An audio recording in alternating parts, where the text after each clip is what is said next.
একলব্য আর রাঙাকে কাছাকাছি দেখে হিংসায় জ্বলতে থাকে আহিরি। হ্যাঁ বন্ধুরা, এমনটা দেখা যাবে, তাই সম্পূর্ণ জানতে ভিডিওটিতে লাইক দিয়ে চ্যানেলটি সাবস্ক্রাইব করে দেখতে থাকুন। গল্পের শুরুতে দেখা যাবে একলব্য রাঙাকে বলে, আমি তো বাড়িতে ফিরে এসেছি, তাই না? তাহলে তাহলে এত চিন্তা করার কি আছে? আর আহিরি, তোমাকে আমি বলছি, এখানে এসে না শুধু শুধু প্যানিক করছো কেন তুমি? তখনই আহিরি বলে, কি বলছো তুমি একলব্য? তুমি ওরকম করে বেরিয়ে গেলে, তোমাকে আর খুঁজে পাচ্ছিলাম না, তাহলে আমি তোমার জন্য চিন্তা করবো না? তোমার জন্য তো আমার চিন্তা হয়। তখন একলব্য বলে, কেন, কিসের চিন্তা হবে? আমি কি পাগল নাকি? আমি কি পাগল হয়ে গেছি? আমি তো সুস্থ, তাহলে আমার জন্য কেন চিন্তা হবে? আমার কি একটু একা থাকতে ইচ্ছে করে না? তাই আমার ভালো মন্দ আমি দেখে নিতে পারবো। আর তোমাকে না আমার জন্য এত চিন্তা করতে হবে না, বুঝতে পেরেছো? এই বলে একলব্য সেখান থেকে চলে যায়। তখনই আহিরিকে পাঞ্চেরি বলে, আহিরি, তুমি বরং ভাইয়ের কাছে এখন যেও না, ভাইয়ের তো এখন মাথা গরম, তাই তুমি না ভাইকে সামলাতে পারবে না, রাঙা বরং ভাইকে সামলে নেবে, ঠিক আছে? তারপরে পাঞ্চেরি রাঙার কাছে আসে, এসে বলে, রাঙা, তুই ভাইকে সামলাতে পারবি তো? তখন রাঙা বলে, হ্যাঁ হ্যাঁ দিদি ভাই, আমি দেখে নিচ্ছি। তারপরে রাঙা আহিরিকে বলে, আহিরি দিদি, উড়ানবাবু তো এখন বাড়িতে ফিরে এসেছে, তাই তুই বরং এখন বাড়িতে চলে যা, তোকে না উড়ানবাবুকে নিয়ে ভাবতে হবে না, উড়ানবাবুকে বরং আমি দেখে নিতে পারবো, ঠিক আছে? উড়ানবাবুকে আমি সামলে নেব। তখন এই কথা শুনে আহিরি রাঙার দিকে তাকিয়ে থাকে। ওইদিকে দেখা যাবে রাঙা জামা কাপড় শুকোতে দিচ্ছে। তখনই সার্থকী আর বৃন্দাকে একসঙ্গে দেখতে পায়। ওইদিকে সার্থকী আর বৃন্দা একসঙ্গে এসে বৃন্দা বলে, সার্থকী, তুমি আগে যাও, আমি পরে যাব, একসঙ্গে আমরা বাড়িতে ঢুকবো না। ওইদিকে রাঙা মনে মনে বলে, কি ব্যাপার, বড় বৌদি আর মেজদাদা বাবু কিছু একটা তো করছে, না হলে একসঙ্গে কোথা থেকে আসলো, এখন আবার আলাদা আলাদা বাড়িতে ঢুকছে কেন? কিছু একটা তো ব্যাপার আছেই। তখন লুকিয়ে লুকিয়ে রাঙা সবটা দেখতে থাকে। ওইদিকে বৃন্দা বাড়িতে ঢোকার সময় আহিরির সঙ্গে দেখা হয়। তারপর আহিরিকে বলে, কি ব্যাপার আহিরি, তুমি না বললে একলব্যকে নিয়ে তুমি নাকি বাইরে যাবে, তা গিয়েছিলে নাকি? মন খারাপ কেন? কি হয়েছে, আর চলেও যাচ্ছ কেন? তখন আহিরি কিছু বলে না। তারপর বৃন্দা বলে, কি হয়েছে আহিরি, তোমার মন খারাপ কেন, কাঁদছো কেন? তখন আহিরি বলে, জানো তো বড় বৌদি, আমাকে একলব্য বলেছে ওর জন্য আমাকে চিন্তা করতে হবে না, আর রাঙা আমাকে বলেছে যে আমাকে এখন বাড়ি চলে যেতে, ওর উড়ান বাবুকে ওই নাকি সামলে নিতে পারবে, আমাকে নাকি আর একলব্যর কাছে যেতে হবে না। তখন এই বলে আহিরি কাঁদতে থাকে। তখনই বৃন্দা বলে, তোমার এই বড় বৌদির উপর ভরসা আছে তো, তুমি চিন্তা করো না, কটা দিন মাত্র আমাকে সময় দাও, তোমার এই বড় বৌদি সবকিছু ঠিক করে দেবে। তখন আহিরি বলে, না বড় বৌদি, কিচ্ছু ঠিক হবে না, কিচ্ছু না। এই বলেই কাঁদতে কাঁদতে আহিরি সেখান থেকে চলে যায়।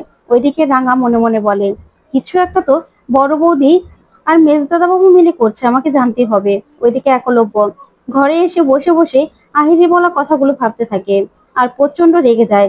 তখনই রাঙা আসে, সে বলে, উড়ান বাবু দেখ, তোর পছন্দের কফি বানিয়ে এনেছি তোর জন্য, তুই খেয়ে দেখ, তোর মনটা না একদম ঠিক হয়ে যাবে। তখন একলব্য কোনো কথাই বলছে না।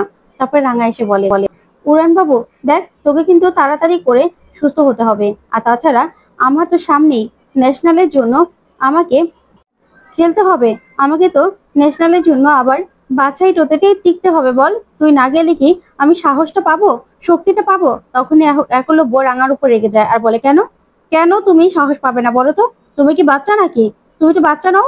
পুলিশের সঙ্গে যখন গিয়ে গুন্ডাদের সঙ্গে মারামারি করো, তীর ধনুক নিয়ে লড়াই করো, তোমাকে গুন্ডারা তীর মারে, তুমি গুন্ডাদের তীর মারো, ওই তখন তো বাচ্চা মনে হয় না? আর এখন বাচ্চাদের মতো এসে আবদার করছো? না, তোমাকে আমি বলছি রাঙা, আমি যদি নাও থাকি তাহলেও তোমাকে এবার এই ন্যাশনালের জন্য টিকতেই হবে, বুঝতে পেরেছো?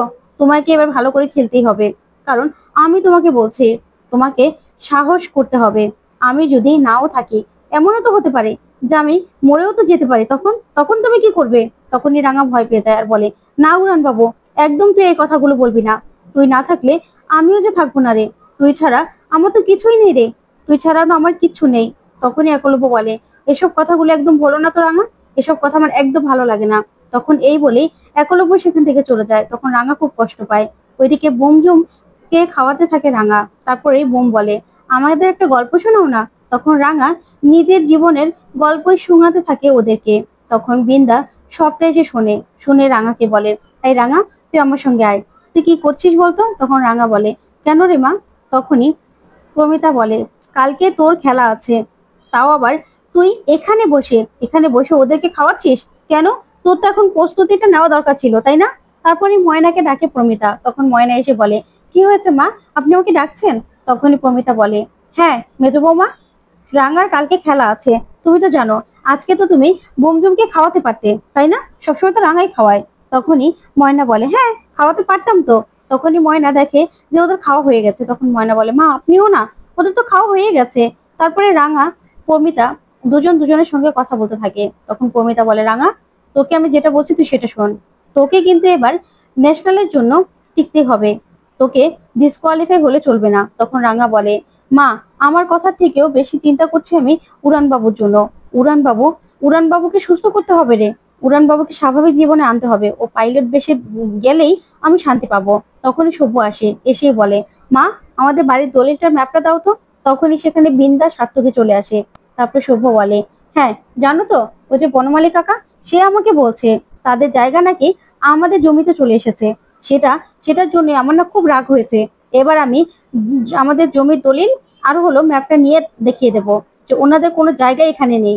তারপরে প্রমিতা বলে, আচ্ছা সভ্য, আচ্ছা মাথাটা ঠান্ডা কর। তো বাবা তো সেদিনই গিয়ে বনমালীর সঙ্গে সব কথা বলে আসলো, বাড়ির ম্যাপ দলিল এগুলো দেখিয়ে আসলো, তাহলে তারপরে এত কথা কেন বলছে? তখন সভ্য বলে, কি বাবা গিয়ে দেখে এসেছে তারপরেও এত কথা?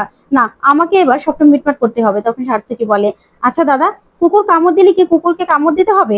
তা ছাড় না এসব কথা। তখন সভ্য বলে, না আমি ছাড়তে পারবো না। তখনই রাঙা বলে, আচ্ছা বড়দা বাবু, আচ্ছা ঠিক আছে, তাহলে না হয় পরে হবে সবটা। তখনই প্রমিতা বলে, হ্যাঁ তো বাবা আসুক, তারপরে না হয় সবটা হবে, তুই মাথাটা একটু ঠান্ডা কর। ওইদিকে সার্থকী বিন্দা দুজন দুজনের সঙ্গে গুচুর গুচুর করে কথা বলতে থাকে। তখন সার্থকী বলে, কি করি বৌদি বলো তো, এবার দলিল বের করতে গেলেই তো সব শেষ। তখনই বিন্দা বলে, আচ্ছা সভ্য, তোমার এত দরকার কি? তোমার কি দরকার এত? চলো চলো এখনই চলো, তোমার সঙ্গে আমার কথা আছে। এই বলে সভ্যকে সেখান থেকে বিন্দা নিয়ে চলে যায়। ওইদিকে রাঙা বলে, আচ্ছা মা, আমি তো কিছু বুঝতে পারছি না, কি হচ্ছে বলো তো।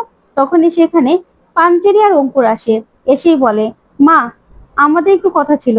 আসলে আমি আর অঙ্কুর ঠিক করেছি আমরা নতুন করে বিজনেসটাকে আরো বাড়াবো, তার জন্য আমাদের একটা লোন দরকার। আর সেখানে সেখানে আমরা ঠিক করেছি বাড়ির বাড়ির দলিলটা দেখিয়ে লোনটা নেব, কারণ আমাদের একটা পরিচয়পত্র তো লাগবে।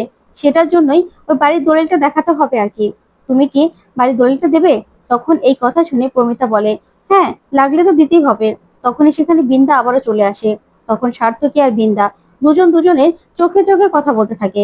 তারপরে দেখা যাবে অঙ্কুর বলে, হ্যাঁ মা, এখন শুধু এভাবে ফটোকপিটা দেখালে হবে, কিন্তু পরে অরিজিনালটা দেখাতে হবে। তখন সার্থকী বলে, কেন? তোমরা লোন দেবে, লোন নেবে, সেটাতে আমরা কেন আমাদের দলিল দেখাবো? না, বাড়িতে থাকতে দিয়েছি এটাই তো অনেক। তখন বৃন্দা বলে, হ্যাঁ তাই তো, বাড়িতে থাকছে, আবার দলিল দিয়ে আবার লোন উঠানোর কি দরকার? কোনো দরকার নেই। তখন পাঞ্চেরি বলে, শোন মেজদা, আমরা না সৎ মানুষ, আমরা সবকিছু সৎভাবে করি, তাই আমাদের মনে না কোনো প্যাচ নেই, তাই আমরা যা খুশি তাই করতে পারি। তখন প্রমিতা বলে, আচ্ছা তোরা চুপ করবি? আচ্ছা ঠিক আছে, নবারণ আসুক, তারপরে না হয় জায়গা জমি নিয়ে দলিল পত্র সবকিছু নিয়ে তোমাদের সঙ্গে বসবো। এখন অঙ্কুর, এসব নিয়ে আর কথা বলার দরকার নেই। ওইদিকে বৃন্দা চুপ হয়ে যায়। তখনই প্রমিতা বলে, এই ব্যাপার নিয়ে আর কোনো কথা কেউ বলবে না। তারপর বৃন্দার সার্থকী সেখান থেকে রেগে চলে গেলে রাঙা বলে, কি ব্যাপার, দলিলের কথা বললে এরা দুজনে তো রেগে যাচ্ছে কেন? ব্যাপারটা তো বুঝতে পারছি না।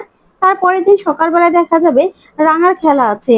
ওইদিকে কৃষ্ণা আর প্রমিতা পুজোর আয়োজন করেছে। তারপরে সবাই মিলে পুজোর আয়োজন করতে থাকে। ওইদিকে প্রমিতা বলে, আজকে যে রাঙার খেলা আছে সেটা কি কারো মনে আছে? কেউ পুজোতে এসেছে? তখন ময়না বলে, ভালোই তো ঘুমোচ্ছিলাম, শুধু শুধু তুলে দিল, ভালো লাগছে না আর। সেই তো পুজো হচ্ছে, একলব্য বাড়িতে চলে এসেছে সেই জন্য, আর রাঙার জন্য। তখন কৃষ্ণা বলে, কি যে বলো না ময়না, বাড়িতে গিয়ে পুজো শুধুমাত্র একটা কারণে হয়, বাড়ির সবার জন্য হয়। তুমিও নিজের মনটা পরিষ্কার করে বসো, তোমারও ভালো হবে। তখন ময়না বলে, না না আমার ভালো হবে না।